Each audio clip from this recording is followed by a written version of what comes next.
Let me quickly revise what we have done in AS10 so far.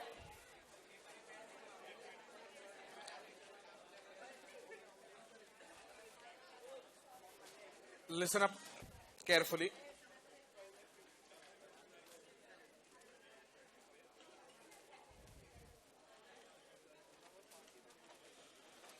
We understood the scope of the standard. We understood various definitions. We understood recognition criteria for property, plant and equipment. The primary criteria being future economic benefit must be expected from an asset and expenditure on an asset can be measured reliably. Only if these basic conditions are fulfilled, you can show asset. We talked about treatment of spare parts, standby equipments and servicing equipment. We talked about treatment of subsequent cost. We talked about regular major inspections. We talked about measurement of plant, property and equipment.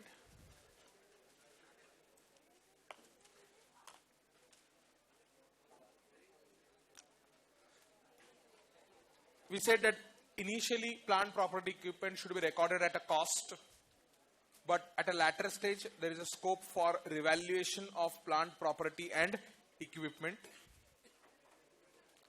We are yet to do the sums on plant, property, equipment. Cost of self-constructed assets we talked about. Measurement, you should not include interest. Now we are talking about cost model and revaluation model. Look at it. After the initial recognition, plant, property, equipment can be shown either at cost or it can be shown at revalued figures. But revaluation must not be done individually for each asset. It must be done for class of assets put together. As per the cost model, plant, property, equipment should be shown at a historical cost minus any accumulated depreciation minus any cumulative impairment loss. Yesterday I gave you example of impairment loss. Impairment loss is a decline in a value of asset. याद है क्या कुछ? Revaluation model. I talked about revaluation model briefly yesterday. Under revaluation model, we will be showing the assets at their fair value. We will revalue the asset if fair value has gone above carrying amount of asset or as per the cost. So, if fair value of asset has gone up, you may revalue asset upward. Downward revaluation is impairment loss that is covered by accounting standard number 28. I am not talking about downward revaluation. I am talking about upward revaluation. So fair value as at the time of upward revaluation.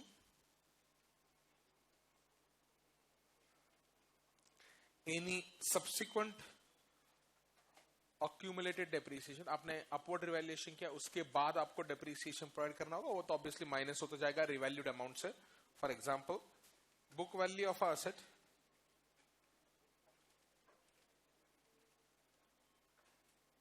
was rupees 50 lakh.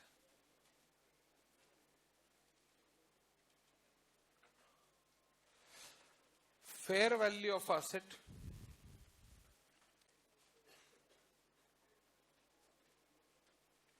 was rupees 85 lakh.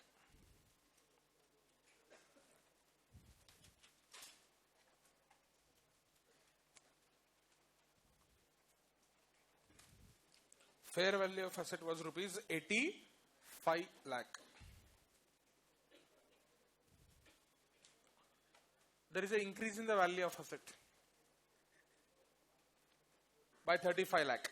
So आप upward revaluation को account करते हो, you show the asset at 85 5 lakh. Once you show the asset at 85 lakh, fair value at the time of revaluation, any subsequent accumulated depreciation you can deduct. मतलब 85 लाख पे revalue किया आपने asset, उसके बाद ऐसा नहीं कि डिप्रिसिएशन भी रुक जाएगा, उसके बाद भी आपको डिप्रिसिएशन प्रोवाइड करते ही रहना है.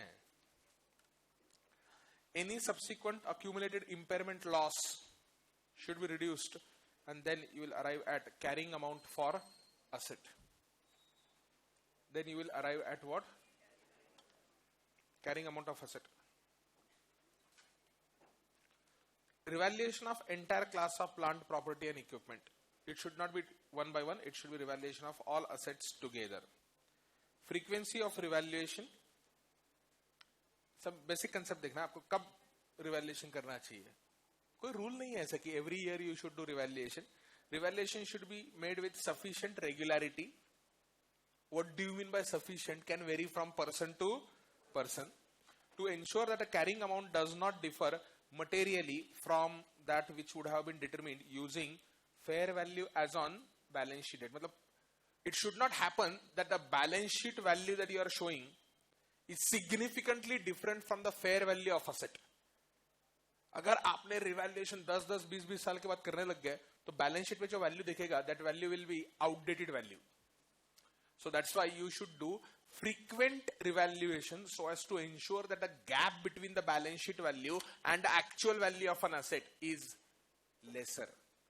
Balance sheet should try to reflect true and fair view.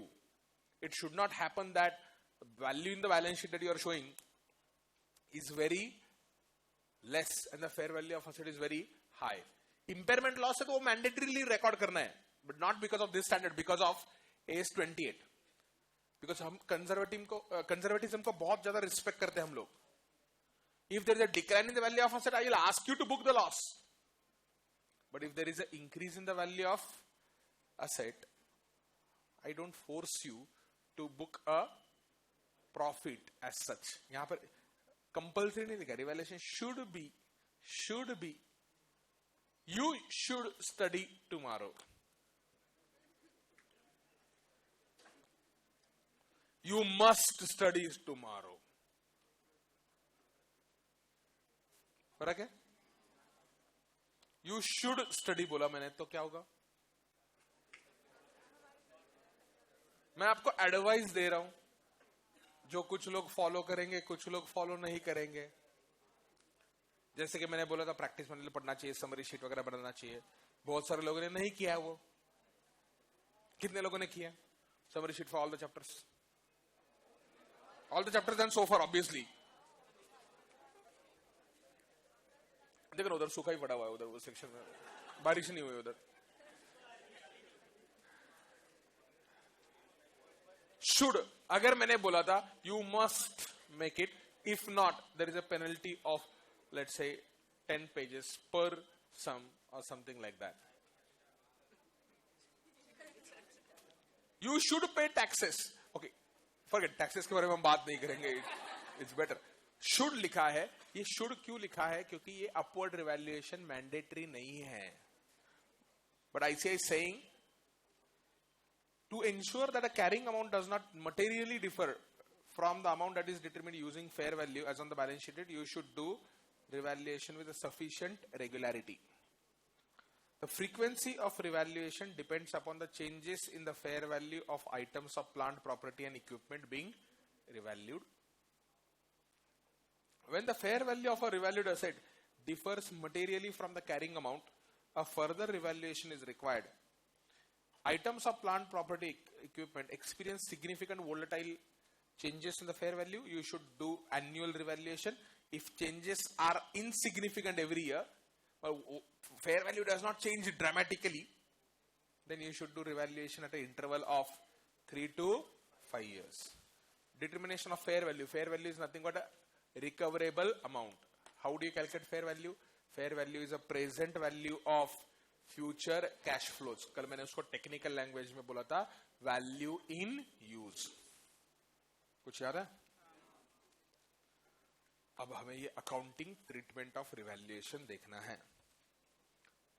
There are two methods through which revaluation is accounted for.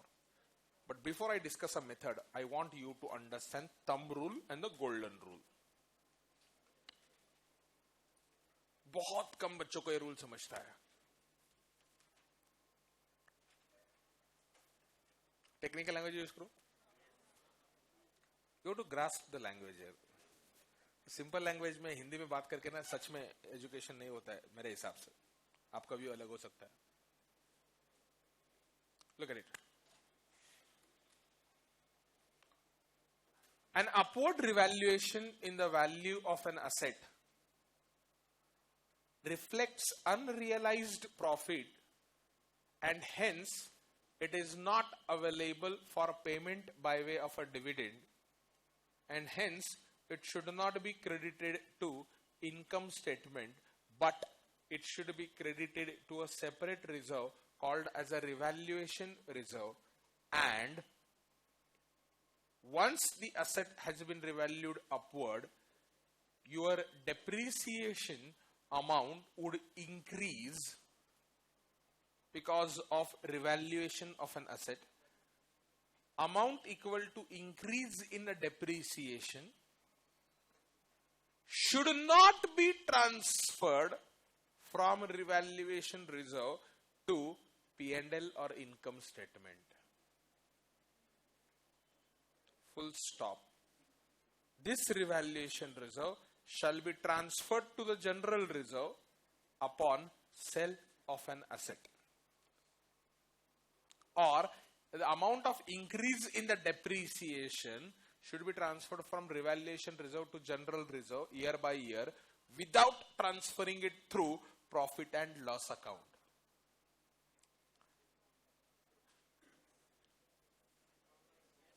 Yes. You feel that you are understood, but you are not. Understand this point. यहाँ पर जो technical लिखा है वो बाद में पहले मुझे कंसेप्ट कवर करने दो. बहुत बढ़िया कंसेप्ट है. It's the last point on the plant property equipment. Then after we have to talk about the depreciation of this. ये स्टैंडर्ड में भी depreciation भी इसी स्टैंडर्ड में कवर किया है. Look at it. Plant property equipment का ऊपर का एक बढ़िया सा एग्जांपल देता हूँ रिवैल्यूएशन का. This is a change as compared to what used to happen prior to this particular standard. I'm giving you a simple example.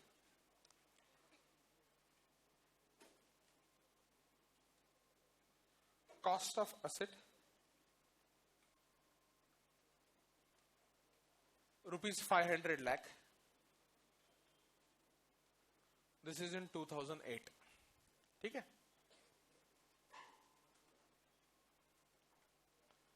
Less depreciation till 2016. How many years are over? 2008, 9, 10, 11, 12, 13, 14, 15, 16. 9 years. Let's say useful life is 30 years. So 500 lakh divided by 30 is a depreciation per annum. Multiplied by 9 years.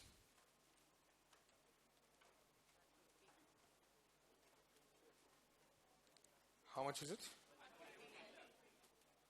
150 lakh.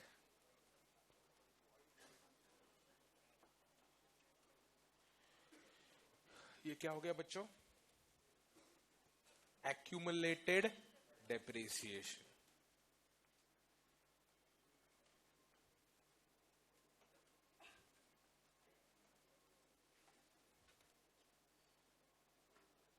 Therefore, what is the book value of an asset? 350 lakh. Book value कब है? 2017 beginning. 2017 beginning में book value जो है ना वो 350 लाख है.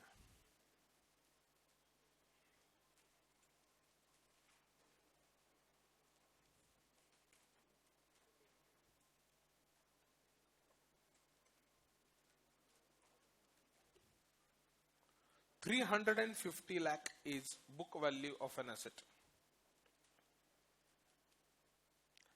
Now I say fair value of asset that is calculated by a valuer, registered valuer है, company act के अंदर registered valuers आ चुके हैं अभी, ये है 490 lakh. So there is an increase of 140 lakh.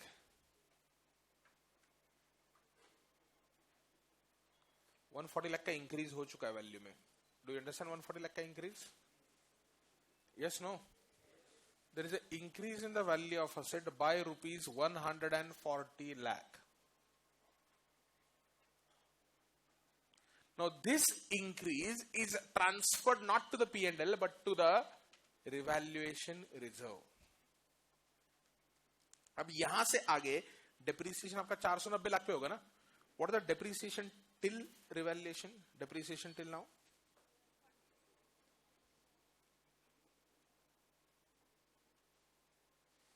Depreciation till now was 500 upon 30 every year per annum.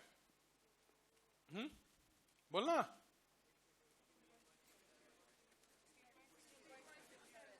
16.67 lakh per annum. Depreciation hereinafter, depreciation after revaluation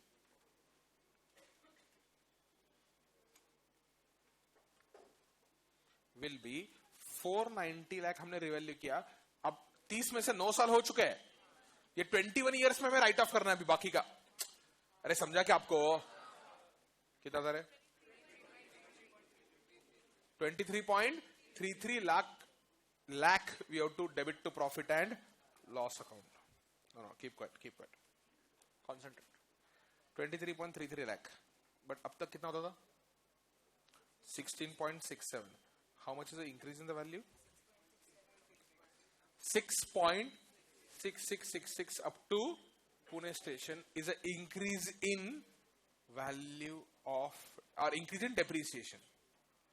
16.66 to 23.33. That much is an increase. Do you understand? ये जो increase हो गया ना, इतना जो increase हो गया है, ये अमाउंट आप रिवैल्यूएशन रिजर्व से ट्रांसफर कर सकते हो to a general reserve, but you can not transfer revaluation reserve to profit and loss account. नहीं समझा? असेट कितने का था? 350 लाख का था ना पहले. 350 से कितने पे चला गया वो? 490. How does asset go from 350 to 490? I pass a entry, asset account debit 140 lakh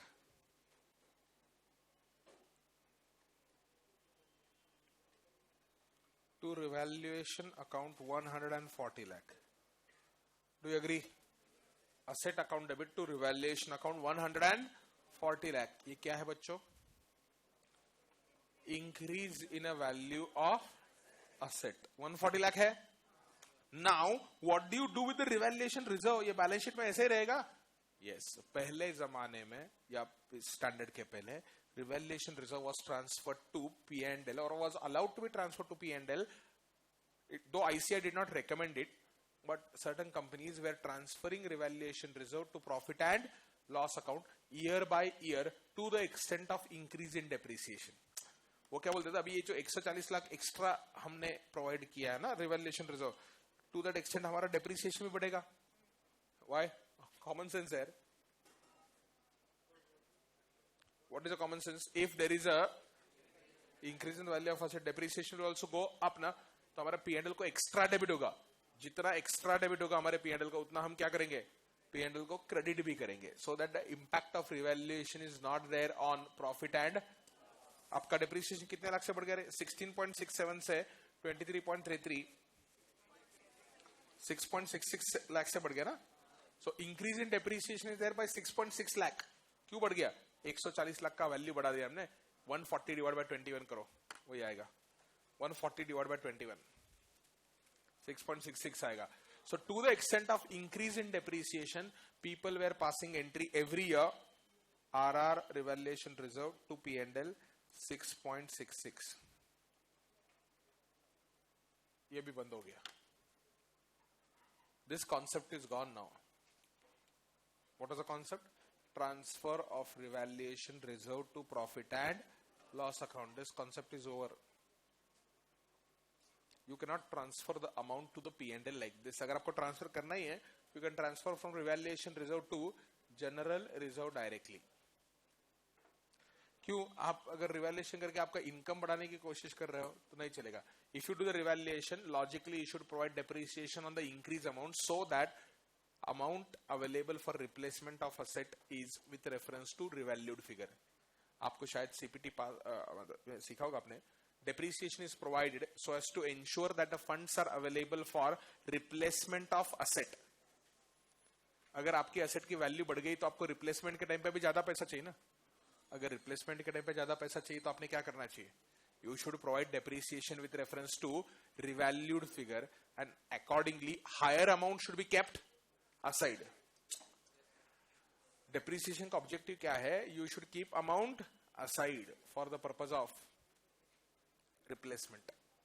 तो इसलिए अभी आपको ऐसे ने बोला हुआ है कि if you do the revaluation upward, downward revaluation तो उसको पता ही नहीं. बहुत सिंपल काम है. Debit downward revaluation to profit and loss account in that year. Concept of conservatism. We respect conservatism more than anything else. Conservatism or prudence, कुछ याद होगा तो. But we do not respect other things to that extent. I hope everybody understood. Next. So revaluation reserve to profit and loss account is the entry that we pass. Clear? This entry we used to pass. अभी ये allowed नहीं है. अब आपको जो 140 लाख है ना, 140 लाख से एसेट का वैल्यू बढ़ाना चाहिए. ये बढ़ाने के लिए दो टेक्निक्स अलाउड किए इंस्टीट्यूट ने प्रेजेंटेशन के लिए. अल्टीमेटली बैलेंस शीट में asset which was appearing earlier at 350 lakh, now it will appear at 490 lakhs.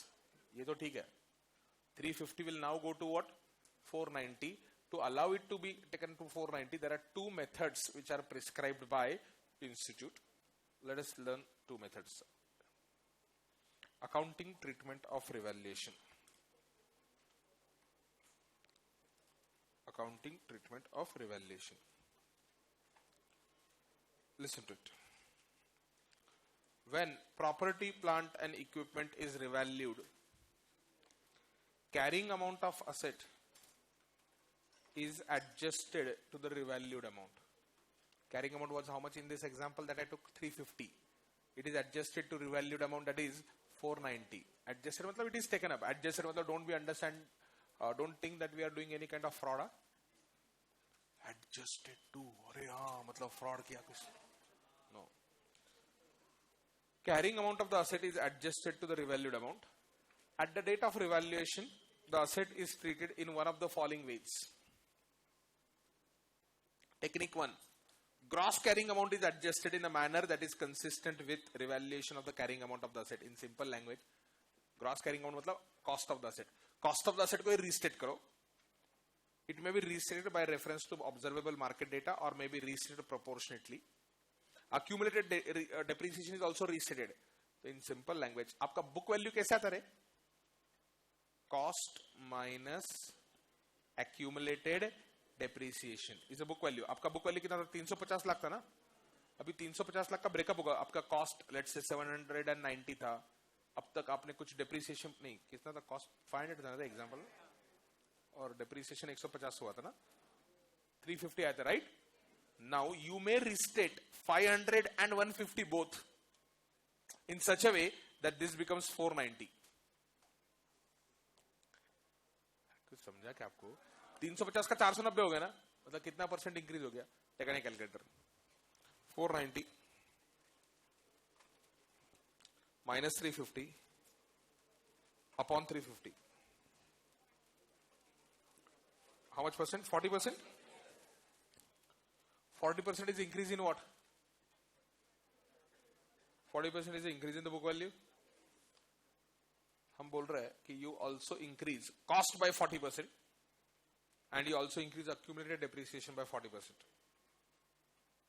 दोनों का 40% से बढ़ाओ. 500 plus 40% करो. और 150 प्लस 40% करो 210, तो ऑटोमेटिकली आपको 490 आएगा। दिखाने के लिए आप कॉस्ट और एक्यूमुलेटेड डेप्रिसिएशन दोनों को रीस्टेट करो या दोनों में से किसी एक को करो, वो नीचे दिया है। एग्जांपल के थ्रू समझ में आएगा आपको। एग्जांपल ऑन टेक्निक 1, उन्होंने एग्जांपल दिया, plant property equipment is revalued to 1500 consisting of 2500 gross cost and 1000 depreciation based upon observable market data.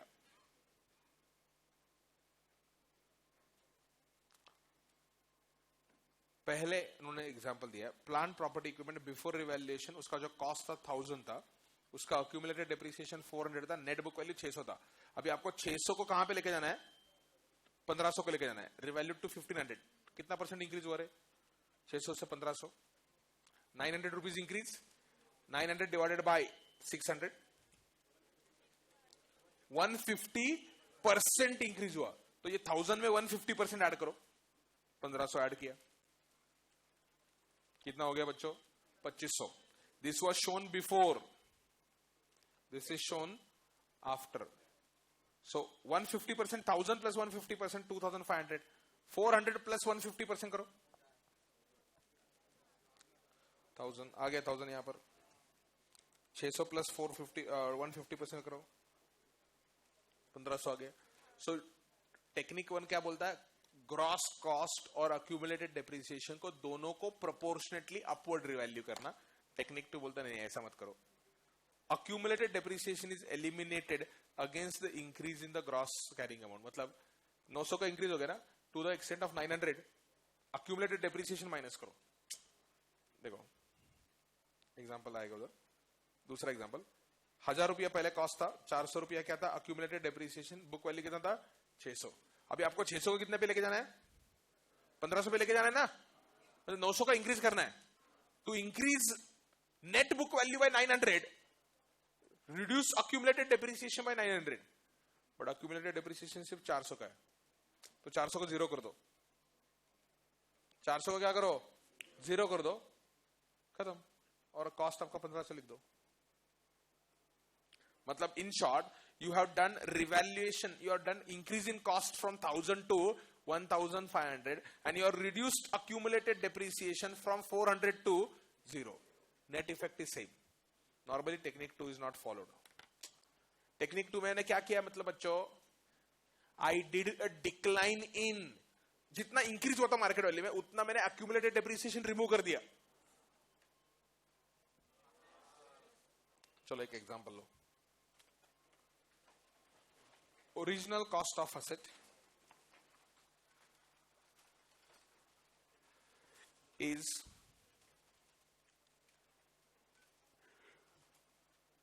2,400 lakhs.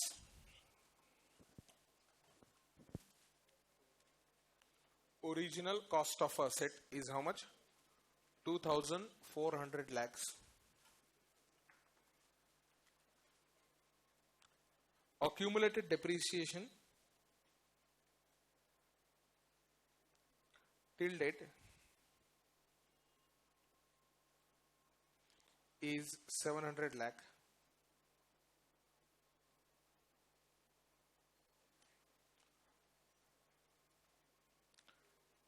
Now company decides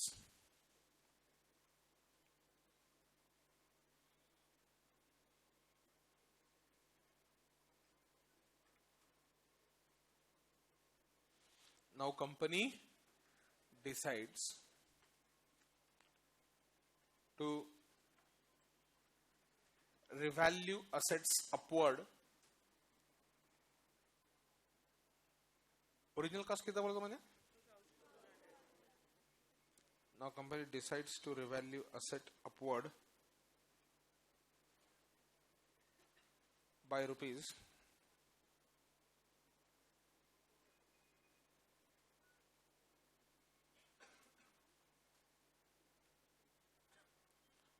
by need decides to revalue assets 2 rupees 2250. Now company decides to revalue asset upward 2 rupees 2250. 50.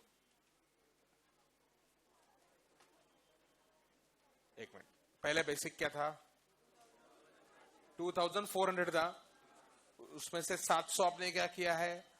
accumulated depreciation plot किया. Now company decides to revalue it to 2250.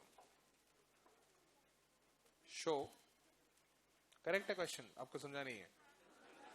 Show accounting treatment of revaluation under both the options.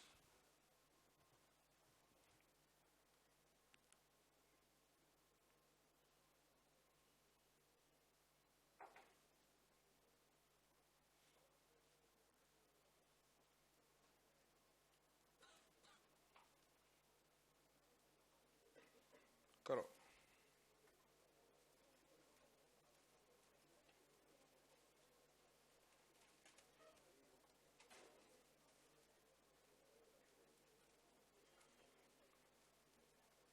Apply brain.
Shall I explain? You have to present both the options.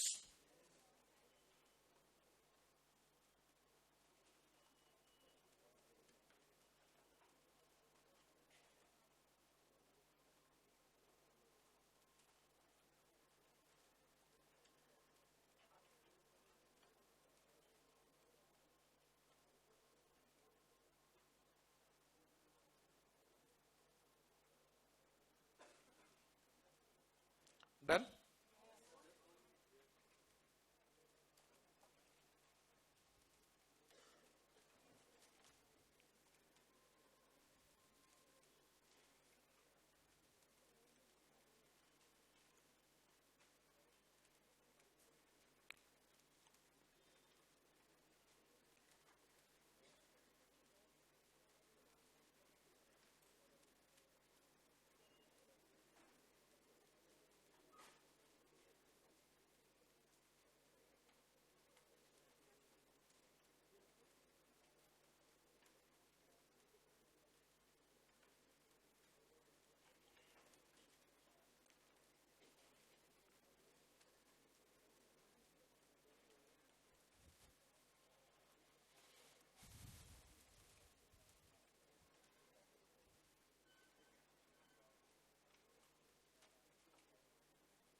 Enough now.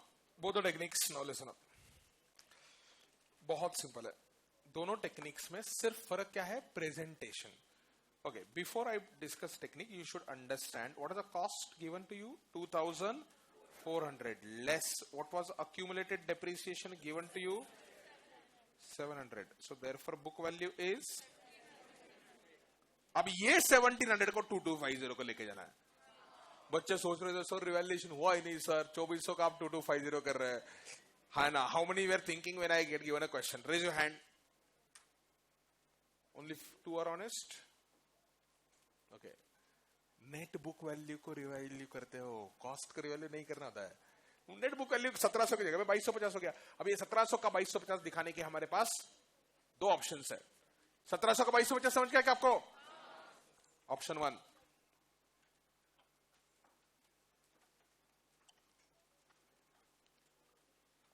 दोनों को revalue करो. Cost, accumulated depreciation और book value, है ना? अब यहां पर हम दिखाते हैं value before revaluation. Value before revaluation, what is the cost? 2,400. What was accumulated depreciation? What is the book value? 1,700. तो हमें रिवैल्यूएशन का गेन हमें रिकॉर्ड करना है. गेन इज 450, नहीं 4 नहीं 550 का गेन है ना. दोनों को प्रोपोर्शनेटली ट्रांसफर करेंगे. अब बोलो 550 is how much percent increase? 550 upon 700, 32.5% ना. 32.35. Take a calculator. 2,400 plus 32.35%. 31 point. समझ गया सबको? Very good. 700 plus something. Net effect 45 नहीं 40 आना चाहिए, तब जाके टैली होगा.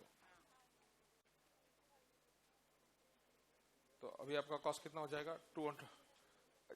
गेन नहीं रहे. This is not gain, this is a value. आपने मुझे नहीं, ये नहीं. This is not a gain. This is a value after revaluation. This is a value after revaluation. तो gain निकालो. 776.4.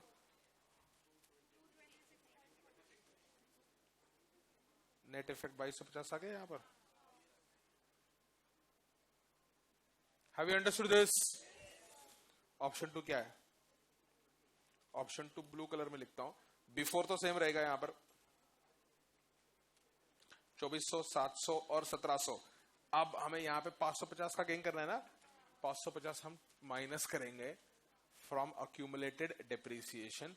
यहां पर जो हम ऐड कर रहे थे ना 550 गेन, यहां पे ब्रैकेट में लिखना है.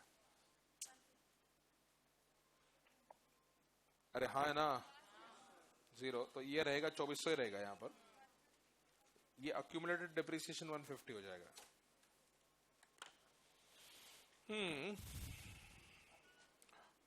समझा क्या? ओल्ड वैल्यू प्लस गेन होता है नॉर्मली. This plus gain. अभी लेकिन प्लस नहीं, यहां पे माइनस किया मैंने. गेन नेगेटिव में लिखा ना. अरे do you understand?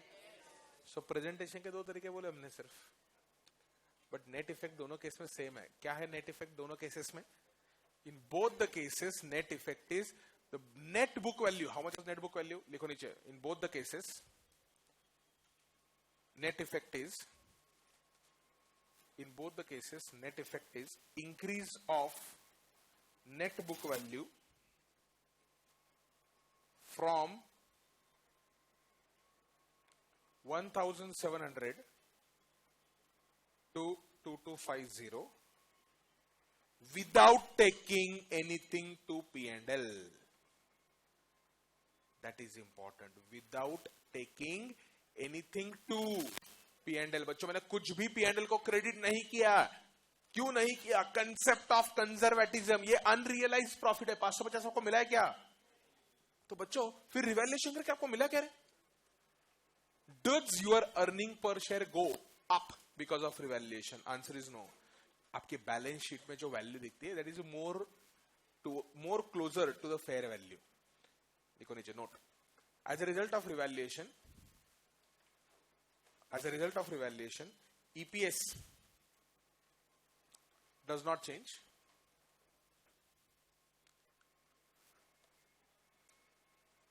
EPS does not change, but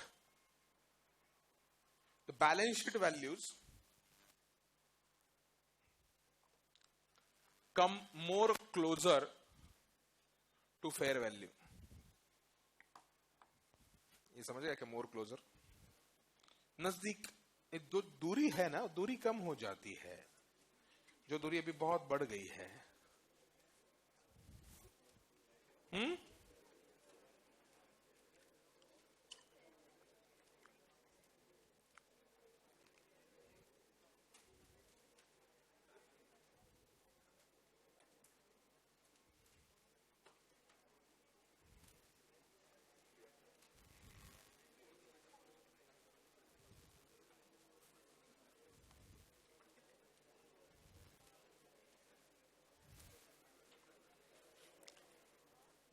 अरे समझ गया क्या बच्चों?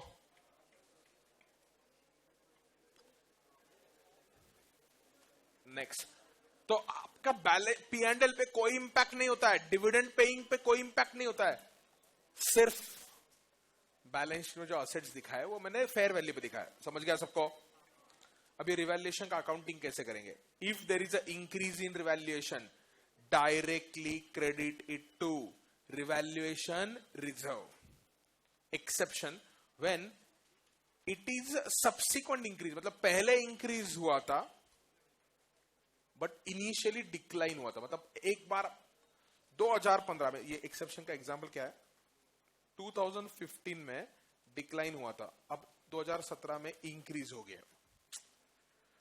सो when there was initially decline in the value of asset, that decline was debited to profit and loss account. Now there is an increase, so increase will be credited to the P&L to the extent of earlier decline. Bouncer. पहले एक increase है तो सोचना ही नहीं है. ये क्या है? Increase, first time increase. अब तक ये एसेट का रिवैल्यूएशन कभी भी नहीं किया था, आज हम पहली बार रिवैल्यूएशन कर रहे हैं. इंक्रीज हो गया, take it to revaluation reserve. Today we are doing revaluation for the second time. Earlier there was an increase, now also there is an increase, no problem, credit to revaluation reserve. Today we are doing revaluation. Earlier there was a decrease, now there is a increase. Increase is credited to the P&L, not to the revaluation reserve, to the extent of earlier decrease. नहीं समझो बेटा. First time increase, credit to revaluation reserve. First time decrease, debit to P&L. Clear? Increase, revaluation reserve. Decrease earlier, increase now. Credit P&L to the extent of earlier decrease. When it is a subsequent increase, it is recognized in the P&L to the extent of it reverses the revaluation decrease of the same asset previously recognized in the P&L. Decrease, P&L. पहले decrease हुआ, अभी increase हुआ. समझ गया आपको? पहले increase हुआ था, अब डिक्रीज हो गया. Debit, not P&L, debit revaluation reserve to the extent there is a balance in revaluation reserve, and if there is excess, debit that to P&L. Decrease should be debited to owner's interest under the head revaluation reserve to the extent credit balance is there in respect of that decrease asset. तो चलो इसको और simple language में present करो आपके लिए. Treatment अभी तक सिखाना है मुझे. चलो एक सिंपल चार्ट बना दो. फर्स्ट टाइम तो बहुत इजी है.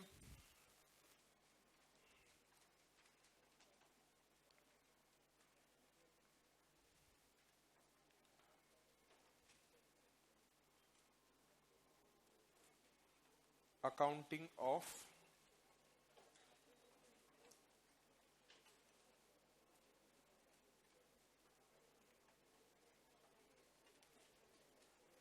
revaluation.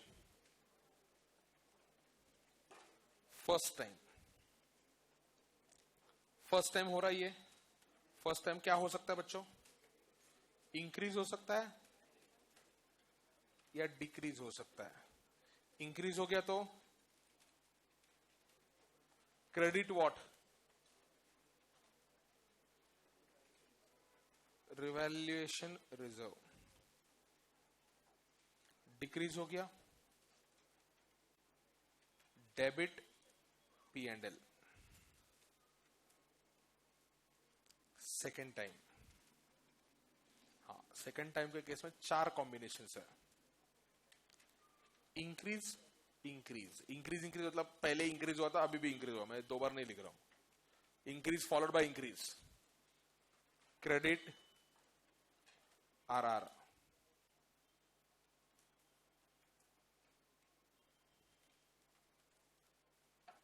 समझा क्या बच्चों? दूसरा केस यहां पे लिख रहा हूं. इंक्रीज पहले हुआ था, अभी क्या हो गया बच्चों?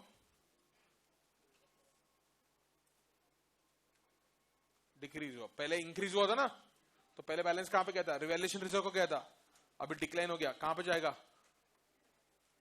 Debit revaluation reserve and excess if any should be debited to P and L. मतलब पहले इंक्रीज हुआ था 400 लाख का, अभी डिक्लाइन हो गया 450 लाख का, है ना.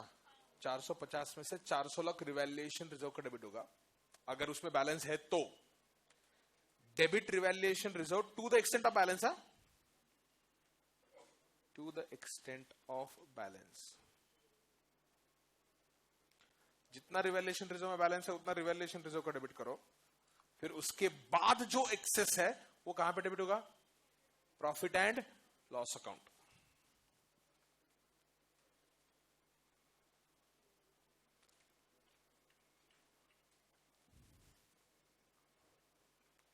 What is next? Second time हो गया तो इंक्रीज डिक्रीज हो गया. इंक्रीज इंक्रीज हो गया तो अभी पहले डिक्रीज डिक्रीज देते हैं. डिक्रीज डिक्रीज सबसे इजी है. Decrease followed by decrease. Debit P and L. और एक सिचुएशन रह गया, पहले डिक्रीज हुआ था, अभी क्या हो गया?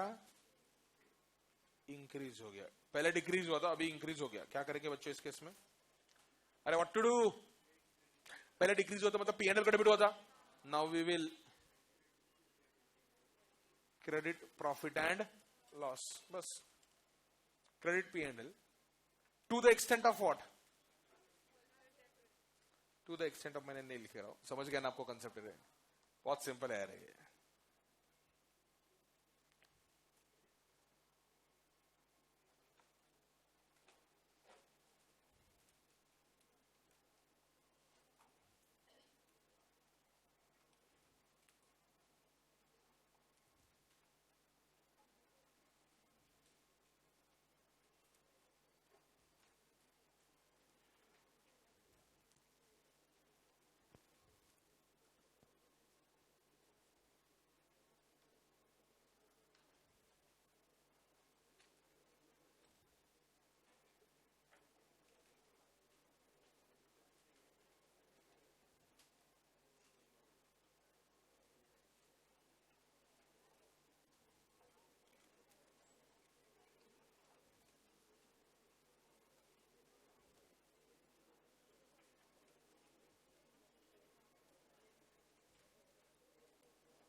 Are you done?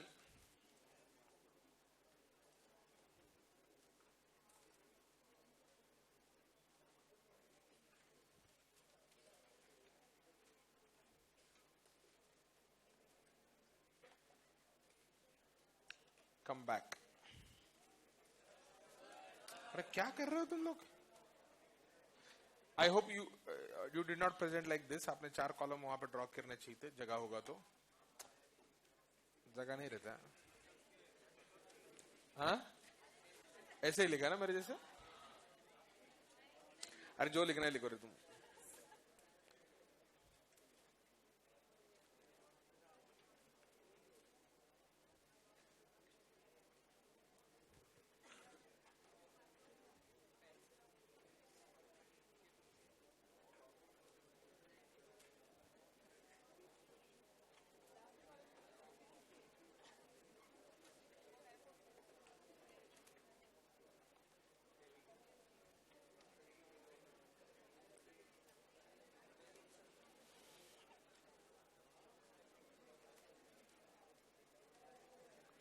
I hope done.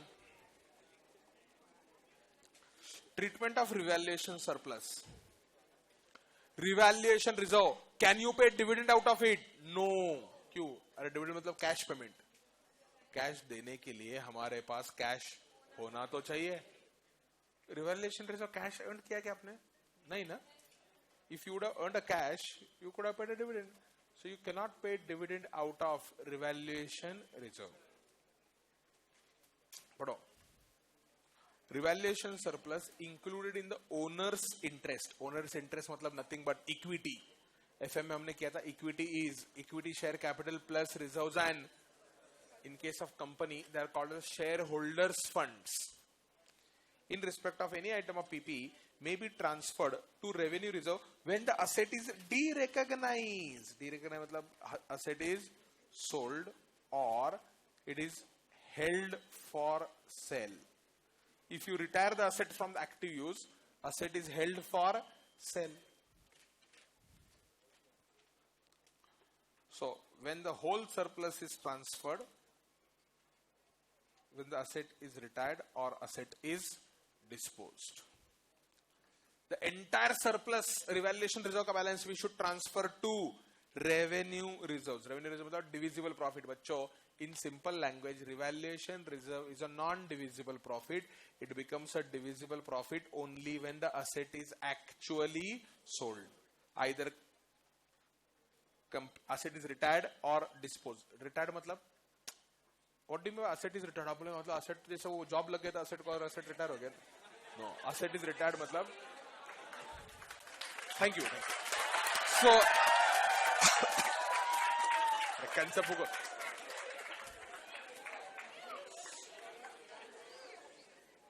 Asset is retired मतलब there is a physical life to the asset but there is no useful life. Physically asset चल सकता है but आप बोलते हो कि यार इसका useful life खत्म हो गया है. जैसे ये प्रोजेक्टर है उसका physical life है लेकिन useful life खत्म हो गया है. अभी उसका कल लैंप आएगा so मिलता नहीं है. What is the example of that projector? That example is a physical life but no useful life. Physically है चल रहा है कुछ तो चल रहा है. So अब ये asset को हमने retired कर दिया. Assume if it is retired, you can transfer balance in revaluation reserve to revenue reserve. Next, case 2. Some of the surplus may be transferred as asset is used. Now this is new concept. मैंने जो बोला ना अभी, increase in depreciation. कितना होता है? 6 लाख हुआ था ना एग्जाम्पल में, 350 से 490. Increase in depreciation was 6.67 lakh. To the extent of increase in depreciation, revaluation reserve balance may be transferred to general reserve, but without transferring it to P&L. पहले जमाने में ये P&L को ट्रांसफर होता था. This is a new change. In such a case, the amount of surplus transferred will be depreciation based on revalued amount, that is new depreciation, minus depreciation based on original cost, that is old depreciation. In short, increase in depreciation जितना हुआ है उतना amount of revaluation reserve से general reserve को transfer कर सकते हैं. But सबसे important note bracket में लिखा है, transfer of revaluation surplus to revenue reserves are not made through P&L. मतलब पहले P&L को credit करो और P&L से फिर जनरल रिजर्व को ट्रांसफर करो, ये पहले हुआ करता था, बंद हो चुका है। चलिए को important amendment earlier business entity could transfer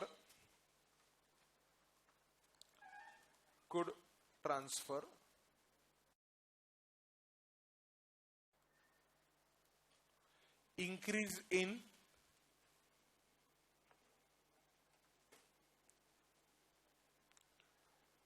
depreciation from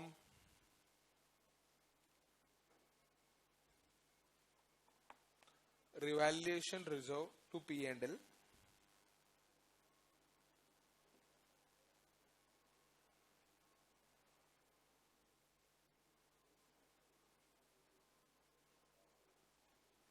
could transfer increase in depreciation from what? Revaluation reserve to P&L. However, now as per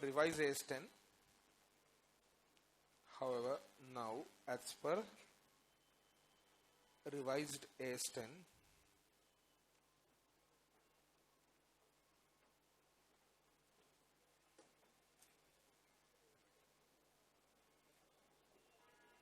transfer is to be done directly. Transfer is to be done directly from revaluation reserve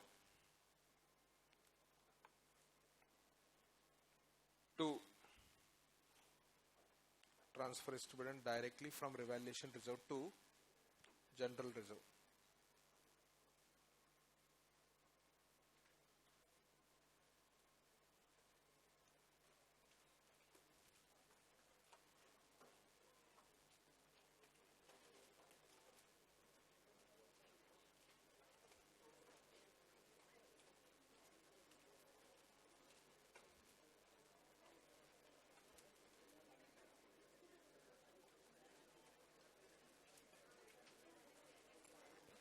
Anybody has doubt?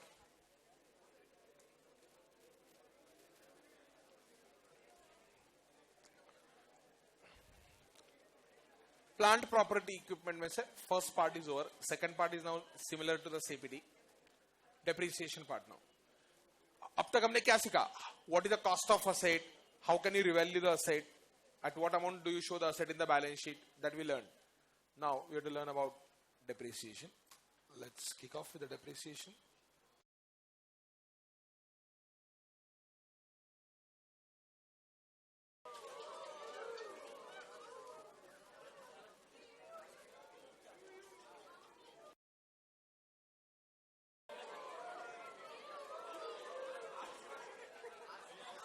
Next, I expect silence. AS10 revised covers following areas. Number 1, it covers recognition of asset. Number 2, it covers disclosure of asset in the balance sheet either as per cost model or revaluation model. And number 3, now it talks about depreciation. The reason why AS6 is deleted is because the depreciation provisions from AS6 are now merged with AS10. Depreciation is nothing but amortization of a cost of asset over useful life. In CPD, you learn multiple methods of depreciation like SLM, WDV, machine hour, production units method, annuity method, sinking fund method. कुछ याद है क्या आपको? Out of these methods, sinking fund and annuity are not even used in Pakistan. They're not used in any part of the world. AS10 also does not prescribe those methods. That was a nonsense. But lot of public says that SLM and WDV are the only two methods which are prescribed by the accounting standards or the company law. Answer to that is no. Company law does not prescribe any specific method now. Earlier, under the old Companies Act, SLM and WDV were only the two methods which are prescribed. And Government of India under 1956 law had given an option. If you want to follow other method, please come to the Ministry of Corporate Affairs. We will give you permission on case to case basis. ये हुआ करता था पहले जमाने में. Today, there is no such concept. Today, Government of India through the accounting standard 10 now does not prescribe any method. It allows you to follow any method that you like. But annuity and sinking fund by no means are allowed. Plus, there is a new concept that is introduced now called as a component method. It's not a method of depreciation actually, it's a concept. This concept says when you have an asset which actually comprises of some small asset, and each asset is capable of having a different life, you may provide depreciation for each component separately. Like aircraft. आपको पता है कि aircraft जब खरीदते हो आप तो आपको उसका बॉडी बिल्डिंग जो होता है अंदर का, ये इंटीरियर डिजाइनिंग जो होता है वो आपको खुद करना पड़ता है. You get a bare aircraft along with the engine, फिर उसका इंटीरियर डिजाइनिंग जो आपको करना है आप करो. Like the truck also comes up like that. Now truck का जो बॉडी होता है वो बॉडी का लाइफ अलग है, और ट्रक का जो चैसीज या मशीन इंजन होता है उसका लाइफ. अब मेरा ट्रांसपोर्ट एजेंसी है, लेट्स से मेरे पास 1000 ट्रक है. हो गए चलो Dandekar bridge.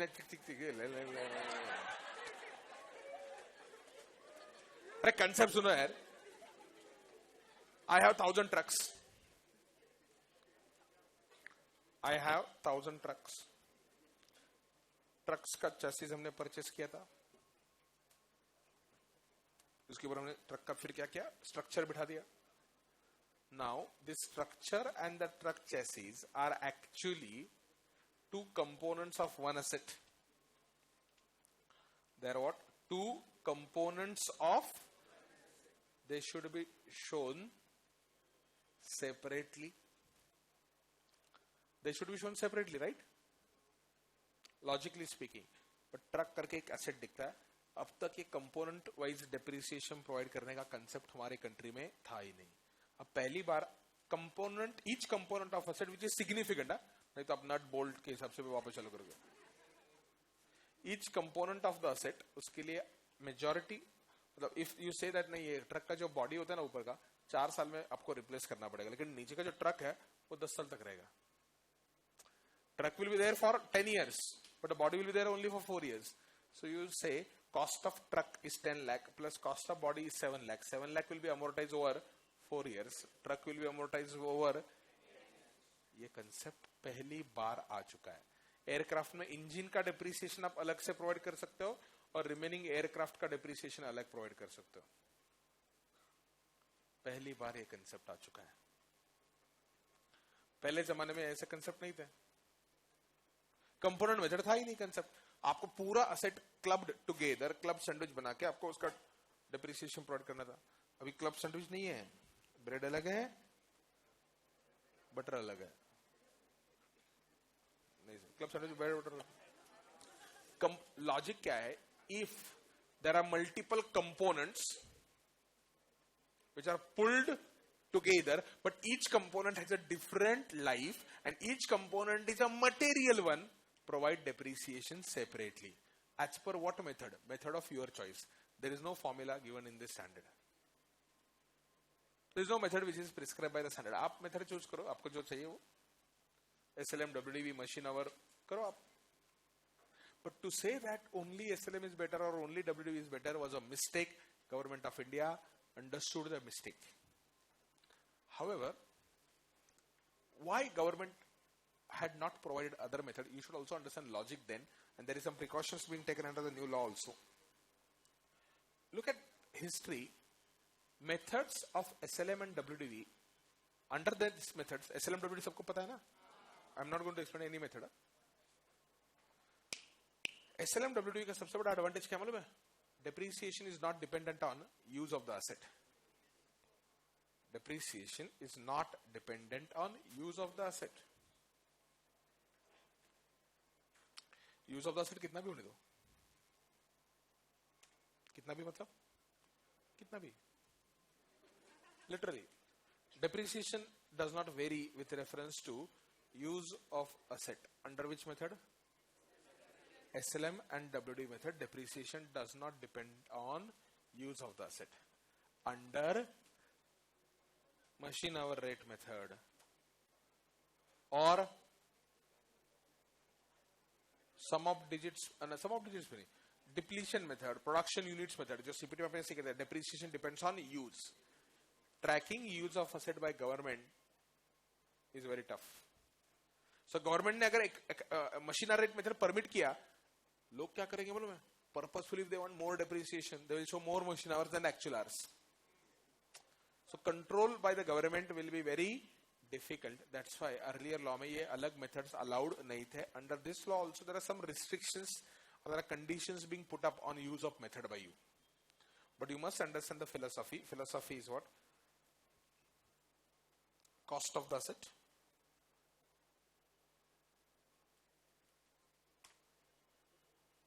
spread over life of asset on some logical basis. Straight line is one logical basis. WDV was a declining depreciation. Sum of digits was also declining. Machine hour was धक धक. समझ रहा है कि मैं क्या बोल रहा हूँ? यूज के हिसाब से डेप्रिसिएशन वेरी होता है. आपको किसी को देखने के बाद धक धक होती होगी. नहीं होती है, नहीं होती है. So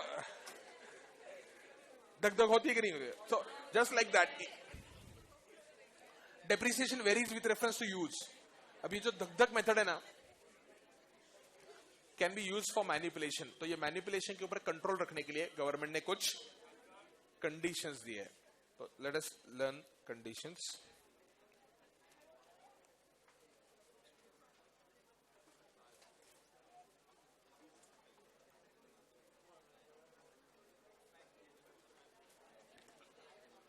I expect silence. Depreciation. Component method of depreciation. Each part of item of plant, property, equipment that is significant in relation to total cost. मतलब concept of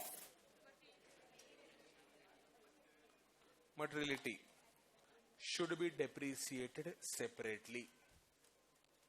Each component that is significant in terms of total cost should be depreciated separately. Do you understand?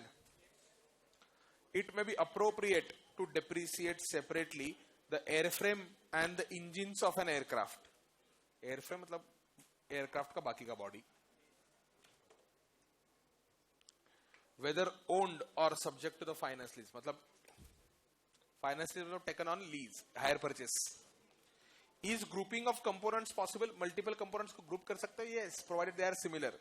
A significant part of PPE may have useful life.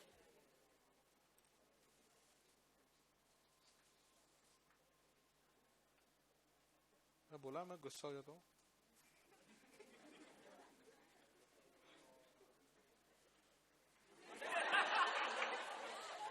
A significant part of item of PPE may have a useful life and a depreciation method that are same as the useful life. At the depreciation method of another significant part of the same item, such similar items may be grouped together. Accounting treatment, depreciation charge for each period should be debited to P&L unless, ये बहुत अच्छा part है, unless it is included in the carrying amount of another asset. ये समझेगा नहीं आपको, चुप बैठो जरा. Depreciation should be debited to what? P&L unless it is included in the carrying amount of another asset. For example, ये example जिन्होंने दिया वो गलत है conceptually. Let me give another wonderful example. You have a machinery. You are using the machinery in construction of another machinery or in development of a new factory or in construction of new factory. You have a machine which you are using for making a new factory of your own business. Then the depreciation on that machinery shall not be debited to P&L but shall be added to the cost of making new factory. Now, some revision of CPT. Depreciable amount. What is the depreciable amount? Cost minus scrap value. याद है करे? Oh, I did not say depreciation amount.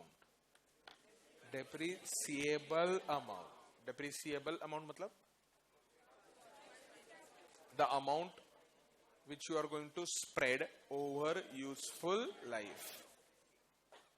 The amount that you spread over the useful life is known as what? Depreciable amount. It is a cost of asset minus residual value. Cost of asset minus residual value is known as what? Depreciable amount. The depreciable amount of an asset should be allocated on a systematic basis over useful life. Can useful life undergo the change? Can residual value undergo the change? You should periodically review useful life and the scrap value. If the useful life and the scrap value undergo the change, it is a prospective change. CPT याद है क्या? Prospective change मतलब once useful life undergoes a change, you should change the depreciation with effect for future periods. Do you understand? Commencement of period for charging depreciation. Depreciation कब से provide करना है? CPT में MC करता था. Depreciation is provided from ... Date asset is put to use. Date asset is made ready for use. Date of purchase. Depreciation starts from the date asset is ready for use. Yes or no? Next. Depreciation of an asset begins. Depreciation of asset begins when it is available for use, that is ready for use. You don't provide depreciation from the date asset is purchased or asset is put to use.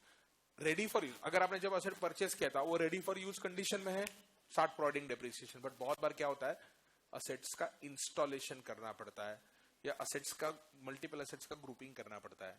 एक classic example दो. Power company है. बिजली बनाने के लिए उनको turbine डालना पड़ता है. बिजली डिस्ट्रीब्यूट करने के लिए सबस्टेशन एंड ट्रांसमिशन लाइन डालना पड़ता है. नाउ अ पावर कंपनी ने टरबाइन डाल दिया, टरबाइन इंस्टॉल हो गया पूरा, लेकिन अभी तक डिस्ट्रीब्यूशन लाइन का काम नहीं हुआ है. क्या करोगे टरबाइन का?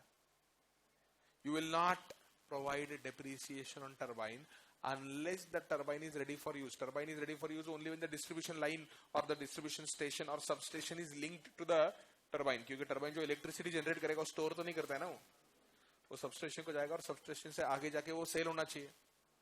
Electricity cannot be stored. I hope you know that. Have you seen closing stock of electricity? Anyone? Can I store? अरे इन्वर्टर डाल के स्टोर कर सकते हो ना. हाँ बोल रहे हैं थर्ड क्लास पब्लिक. इन्वर्टर में इलेक्ट्रिसिटी स्टोर होगा. अरे पीजे भी नहीं समझता इन लोगों को, मुश्किल है. जोक नहीं. इन्वर्टर इलेक्ट्रिसिटी स्टोर करके रखता है. New concept. लिखो the concept. For example power manufacturing company, power manufacturing company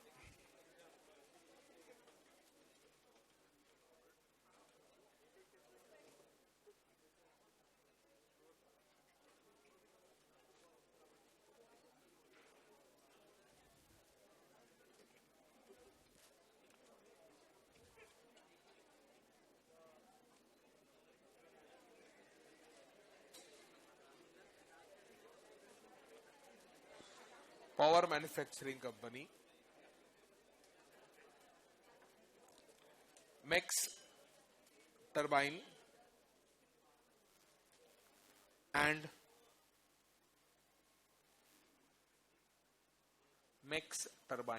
and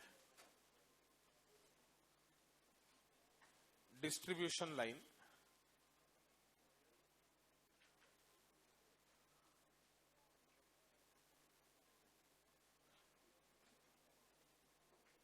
to sell electricity.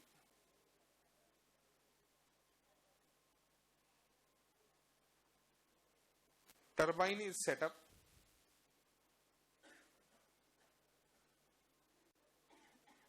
But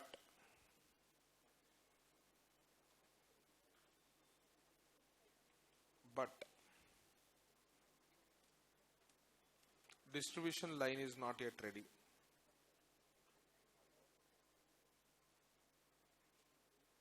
Distribution line is not yet ready.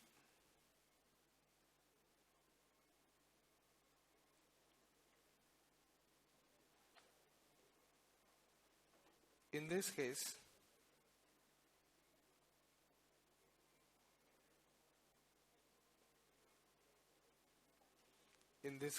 we do not provide depreciation.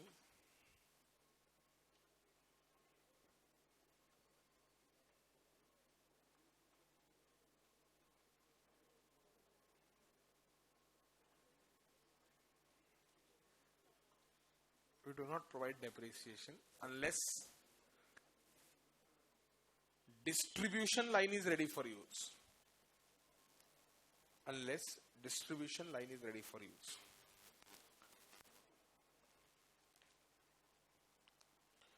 तो बच्चों, अगर आपने asset purchase किया, asset is in ready to use condition, but you did not put to use, will you still provide depreciation? Yes. For example, business entity ने car खरीदा employee के लिए. Car खरीदा, but employee did not use a car because he was not knowing how to drive the car. Then he went to driving school. 3 महीने गए, वो 3 महीने के लिए depreciation provide करोगे? Yes, because for those 3 months, asset was idle. Ideal नहीं, idle. So depreciation is with effect from the asset is ready for use. Which asset is ready for use, which asset is not ready for use depends on the facts and circumstances of case. तो depreciation कब शुरू हुआ समझ गए आपको? Cessation of depreciation. Depreciation कब खत्म होगा? When you would stop providing depreciation. When asset is sold or asset is retired or entire amount is already depreciated. Hey, can I use the asset even after the depreciation useful life is over? Yes. Useful life खत्म हो गया और तभी भी asset use करो मैं. Use. Still? PMT buses. Horn की जरूरत ही नहीं होती, ब्रेक लगाया हॉर्न लग गया.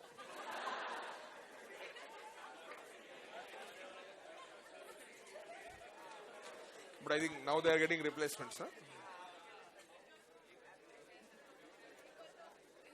Public transport, if it is improved significantly, India would change dramatically. And I think that change will happen soon. Public transport, remember, normally I don't like real estate as an asset class, but if you see a development, industrial corridors or certain kind of great roads expected to be built up, close to those roads, find out good spots and buy the properties there. They'll give you a good appreciation rather than residential plots or residential flats. For example, Atal Bihari Vajpayee, I think it was 3rd or 4th year of his final prime ministership term, he had announced Golden Quadrilateral,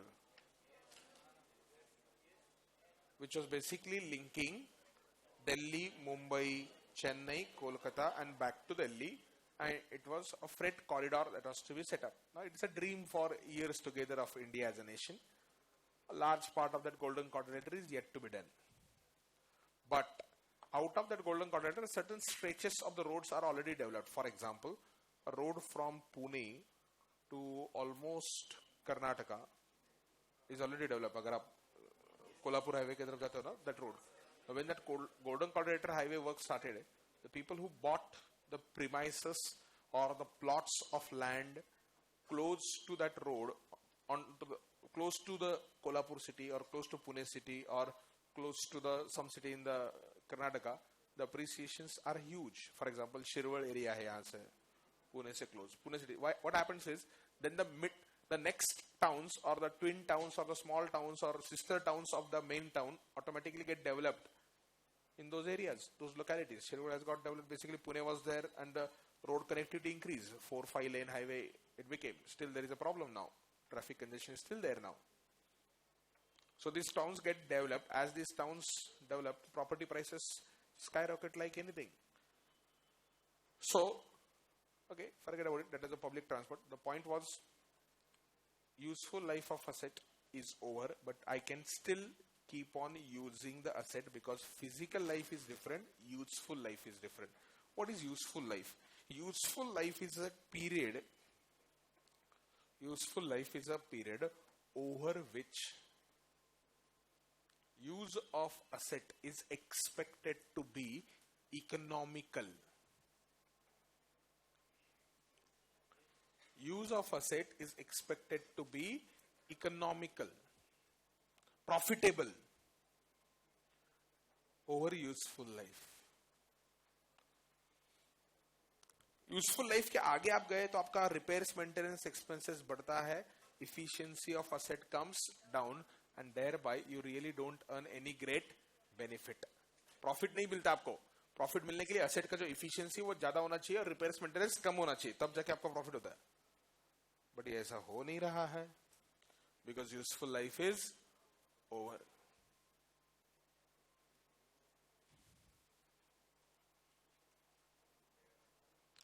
So depreciation you provide only until assets has a useful life. So cost of asset 5 lakh था, useful life 4 years था, तो 4 साल में आप 5 lakh depreciate करते हो. कुछ scrap value रह सकता है, बट 5 साल के बाद या 4 साल के बाद जब भी एसेट आप यूज कर रहे हो, डेप्रिसिएशन हम प्रोवाइड नहीं करेंगे.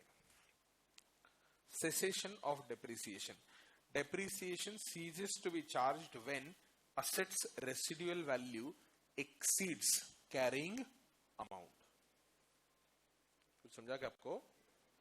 Depreciation ceases to be charged when assets residual value exceeds the carrying amount of asset. The residual value of asset may increase to an amount equal to or greater than the carrying amount. नहीं समझा. Depreciation ceases when assets residual value, scrap value exceeds carrying amount. मतलब carrying amount is a book value. Book value तो 50 लाख, लेकिन residual value बहुत increase हो गया, 70 लाख पे चला गया. मतलब in short, आपका please remember carrying amount cannot go below scrap value. You provide depreciation until balance in asset account is equal to scrap value. Once you reach the balance equal to scrap value, हम depreciation provide करना बंद कर देते. So this point in simple language is saying depreciation is not provided once the balance in asset account reaches scrap value. Once it reaches scrap value, no further depreciation. Depreciation of an asset ceases at the earlier of or the lower of the date that asset is retired from the active use and held for disposal, or the date asset is derecognized, that is asset is sold. तो अगर asset sell किया या asset retire किया, उन दोनों में से जो भी पहले होता है हम depreciation stop करेंगे. Up to the date of sell only will provide depreciation. Therefore depreciation does not cease when asset becomes idle. ये सबसे बढ़िया है. अब इसका एक्सेप्शन है, लेकिन ये जो लाइन लिखा है इसका एक्सेप्शन है. अरे तुमको नहीं समझा रहे. डेप्रिसिएट एसेट आइडल है, मतलब asset is not in use. Depreciation does not cease, depreciation still goes. However, exception is if you are providing depreciation under machine hour rate method, Dag method. Dag method or a depreciation is linked to the actual use. If a depreciation is linked to the actual use, bachcho, the biggest problem is depreciation is linked to actual use and the problem is idle ho gaya, no depreciation. Zyada use ho gaya, more depreciation, like that. Therefore, a depreciation does not cease when asset becomes idle or asset is retired from active use. However, under the usage methods of depreciation, depreciation is charged when depreciation can be zero when there is no production. मतलब asset idle है तो depreciation नहीं आएगा, but under SLM and WDV method, asset idle है तो अभी भी depreciation आता है. So logically SLM and depreciation are not linked to the usage. They are not doing matching of expenditure with the revenue appropriately. क्योंकि अगर machine idle है तो कुछ revenue नहीं earn किया आपने, but still you are providing depreciation. That basically means you are not providing depreciation linked to use. Matching of expenses with the revenue is not taking place. So normally depreciation ceases to be provided when the asset is idle. However, under exceptions like machine or rate method, depreciation is provided only if actual use is there. समझ गए आपका concept? Before we move on to the next concept, let me announce a penalty. 17 pages to each one of you. Madam, both the madams. Are you clear? Are you clear? How many pages? 17 pages. You are supposed to take a prior signature on the page number 1 before you start solving penalty. And you are supposed to show me that due date is by Monday. By Sunday. Any subject, any chapter of your choice. You can solve problems, you can do your own studies. Hereinafter, such kind of penalty programs will be implemented with the full spirit. Penalties could be the date, penalties could be the seconds at that point of time, penalties could be minutes, whichever is higher.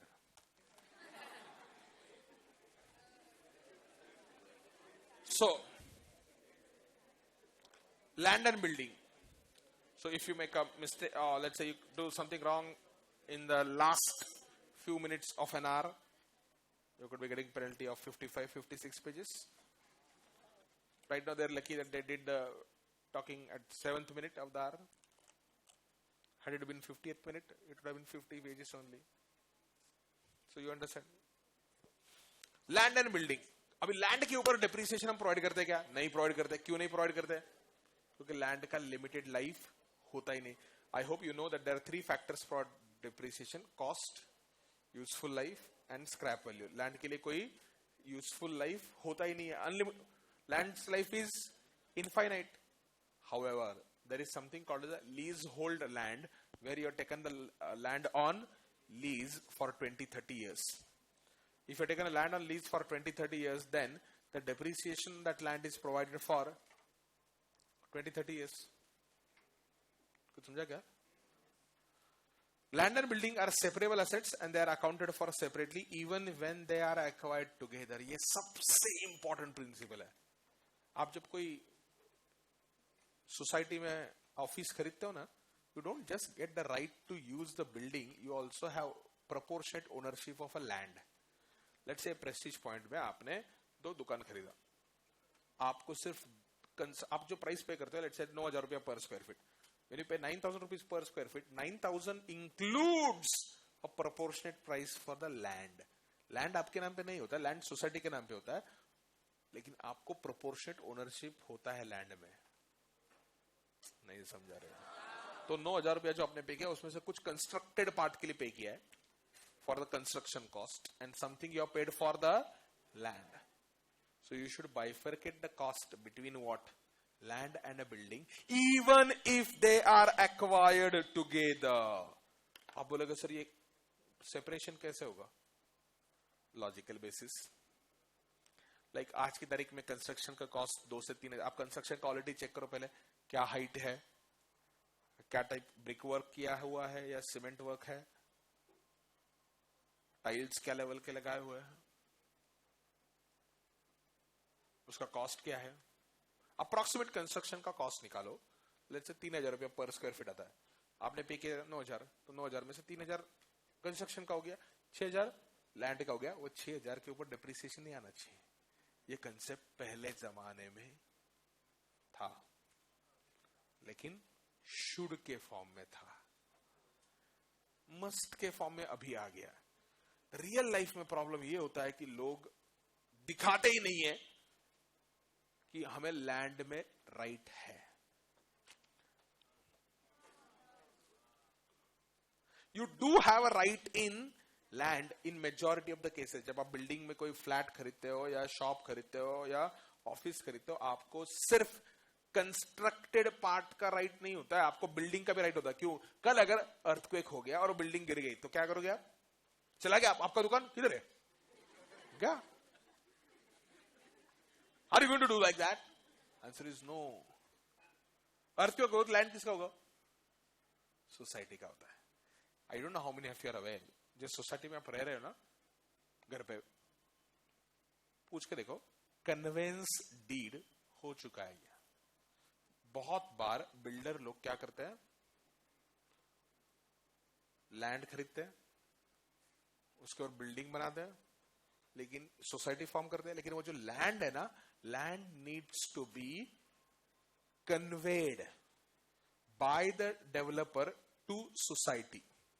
क्यों? Land किसी एक बंदे को नहीं बेच सकते ना, तो किसी एक का लैंड कैसे होगा? सबके फ्लैट से ना।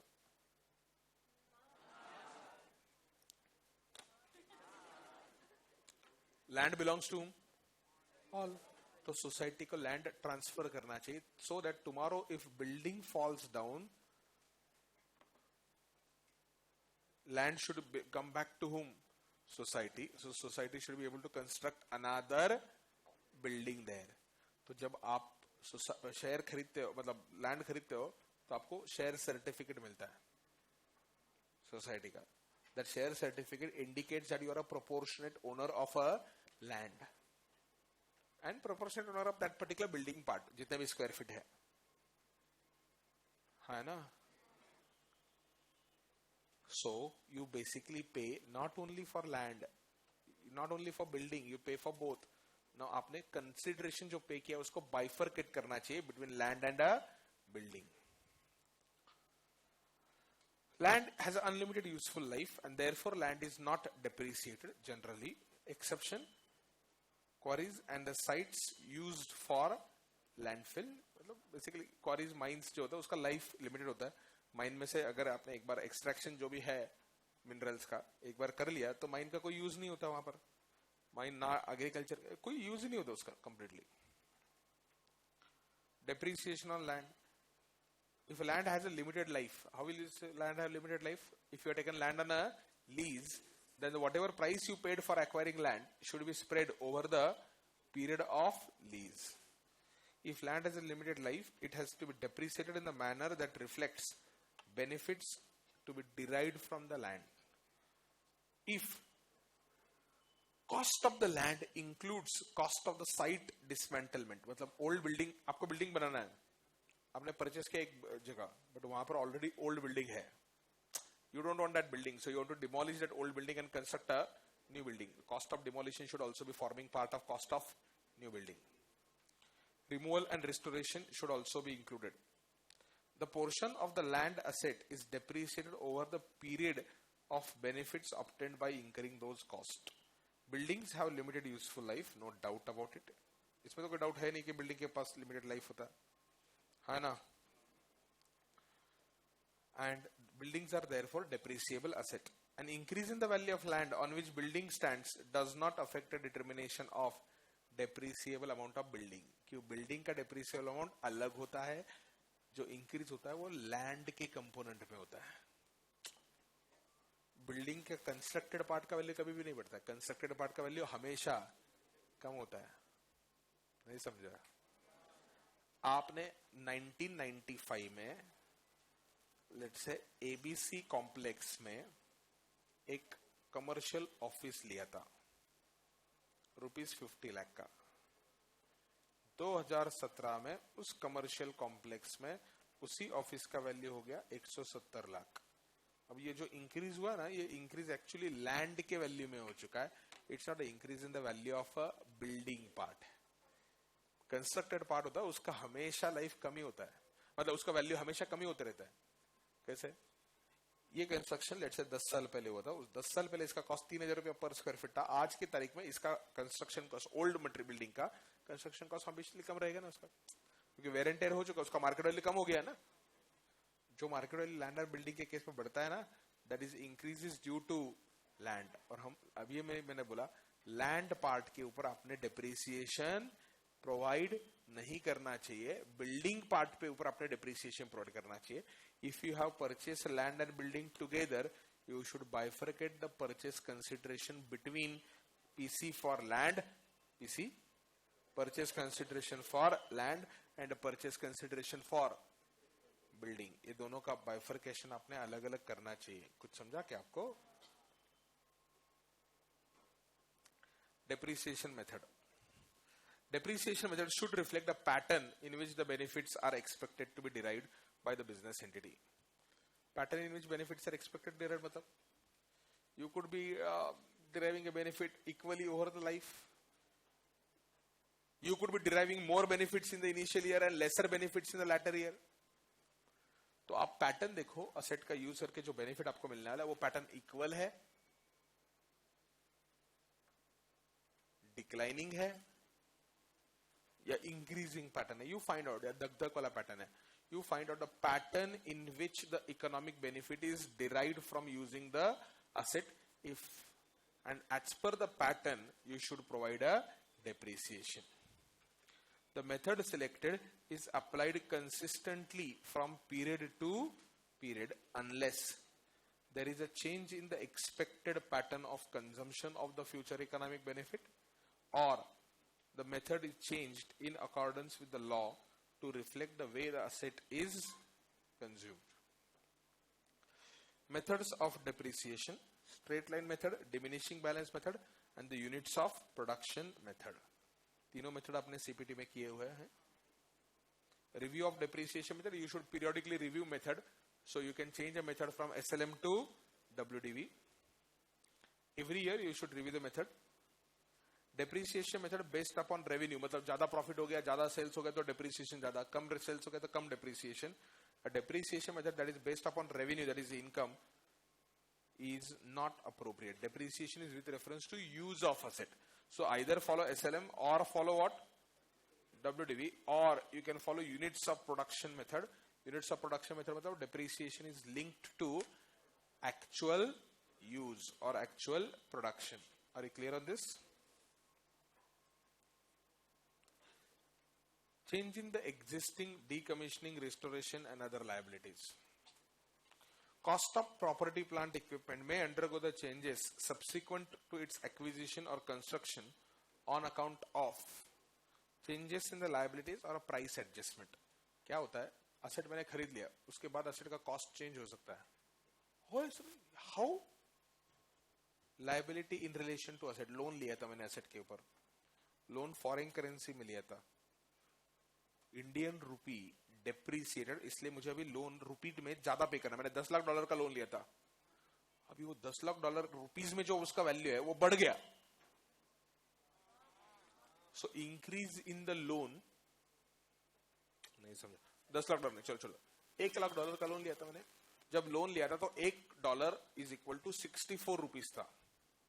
तो मेरा मशीन कितने का गया? 1 lakh USD into 64 rupees per USD, 64 lakh का आपका लोन था पहले। अब यही 64 lakh INR obviously, same 1 lakh USD is now become 68 per USD, 68 lakh. तो ये जो 4 लाख है ना बच्चों, एज पर AS 11 this is stated as a change in liability, और असेट का कॉस्ट हम चेंज करेंगे। हम बोलेंगे असेट का कॉस्ट अभी 64 नहीं है, 68 है। So we have to change the depreciation prospectively. Change in custom duty हो सकता है, change in estimate of the amount provided for dismantling, removing the material and so on, similar factors. The above amounts are included in the cost of the asset. Accounting for the changes depends upon related asset is measured using cost model or revaluation model. If the related asset on which the change has happened was measured using cost model, changes in the liability should be added, deducted from the cost of related asset. In simple language, you should change a depreciation prospectively. Prospectively मतलब once the change has taken place, thereafter you should make a change in the depreciation. जैसे मैंने अभी example दिया था आपको, useful life of asset could undergo the change. If useful life changes, depreciation amount undergoes a change prospectively. Exactly like that. If there is a change in duties or change in estimates or similar factors, then you should change the depreciation for the subsequent period. Under which model? Cost model. If asset is measured using revaluation model, revaluation मतलब revalued figure पे दिखाया हमने, decrease in the liability is credited to the revaluation reserve account. Decrease in liability मतलब किसी ने आपको liability छोड़ दिया, like आपने asset के ऊपर लोन लिया था, 64 रुपीस पर यूएसडी पहले रेट था, बाद में वो चेंज होके हो गया 60 रुपीस पर यूएसडी. अब बल्ले बल्ले करने लग गए, वो लोन लिया था तो 64 लाख का लोन था, अभी लोन कुछ रिपे भी नहीं किया, तभी भी लोन ऑटोमेटिकली 64 लाख रुपीस से 60 लाख रुपीस पे आ गया, because Indian rupee appreciated. For $1 if you have to pay more rupee, it is called as the Indian rupee has depreciated. अगर इंडियन रूपी डेप्रिशिएट हो गया ना तो इंपोर्टर रोने लगता है कि उसको $1 के लिए ज्यादा रुपया देना पड़ता है. लेकिन अगर इंडियन रूपी एप्रिशिएट हो गया ना, एक्सपोर्टर रोने लगता है. Infosys, TCS and Wipro shares have fallen down in last 3 to 4 days because after UP elections there is a significant improvement in the rupee per dollar. Rupee per dollar has now come down to the 65.40 level, जो मनमोहन जी के जमाने में 70 पे था. वो पिछले अच्छे दिन आ गए, मतलब आ रहे हैं या आ गए हैं कुछ लोगों के हिसाब से. तो उसके हिसाब से क्या हो गया, $1 के लिए कितना रुपया पे करते हैं वो अभी कम हो गया. तो बहुत सारे लोग बल्ले बल्ले कर रहे, लेकिन इन्फोसिस इज क्राइंग, उधर ट्रम्प भाई सब प्रॉब्लम दे रहे, और यहाँ पर ये मोदी जी पीछे लगे हुए हैं. एक मित्रों करता है वहां पर, दूसरा क्या डायरेक्ट एक्शन ही करता है. So point is Infosys Wipro अभी क्यों डिक्लाइन हो गया, बिकॉज इंडियन रूपी क्या हो गया, एप्रिसिएट हो गया. Exactly like that there, shut your mouth. Exactly like that there are changes in the liability. Changes in the liability, if they happen, you have to again change depreciation prospectively. कुछ समझा क्या आपको? Changes in the liability after revaluation surplus, if they take place, you have to adjust the balance to the revaluation reserve account, and thereafter if any excess remains, you should transfer it to profit and loss. Decrease in liability is credited directly to revaluation surplus. Let me give example. आपने loan लिया था asset के लिए, और there was a liability in relation to asset. आपने vendor से ही asset credit पे लिया था, समझो ना. Cost of asset was 50 lakh, मैंने वेंडर से क्रेडिट पे लिया था 50 लाख. 3 महीने के बाद जाके मैं वेंडर को बोलता, अरे वेंडर 50 नहीं, 40 लाख दूंगा मैं, इतना ही पैसा मेरे पास. वो बोलता बाकी का 10 लाख. बोलता जा कोर्ट में जाना, जा, आई विल नॉट गिव, मेरे पास इतना ही है. Vendor ultimately agrees for it. 10 lakh का आपको प्रॉफिट हो गया. That 10 lakh is transferred to revaluation reserve. If you had followed a revaluation model of in relation to that asset, 10 lakh is again मतलब asset हम 50 लाख पे दिखाएंगे. जो decrease in liability हो गया ना, वो हम कहां पे क्रेडिट करेंगे, revaluation reserve. Increase in liability shall be debited to P&L. Conservatism याद रखो बच्चों. लायबिलिटी कम हो गया मतलब आपको गेन हो गया, लेकिन ये गेन अनरियलाइज्ड है. Unrealised gain should be transferred to revaluation reserve. What happens if related asset has reached the end of useful life? आपको फिर जो भी चेंज करना है एसेट में चेंज करो, डेप्रिसिएशन कुछ चेंज ही नहीं होगा, because useful life is already. Any subsequent change in liability should be recognised in the statement of P&L once the useful life is over. Last point on the chapter. Retirement. Retirement मतलब asset है, physically है, but we say that नहीं यार इसका useful life खत्म हो गया, I do not want to use this asset, I am bored with this asset now, too much, retired. तो असेट का जो भी बुक वैल्यू है और sale value of asset, whichever is lower, asset is shown at the lower of the two. Lower of which to? Book value of asset और sale value of asset at that point of time, whichever is lower. और हम loss book कर देते. If there is any loss in respect of that asset, we book that particular loss. Derecognition. The carrying amount of an item of plant, property and equipment is derecognized. Derecognized means removed from the asset.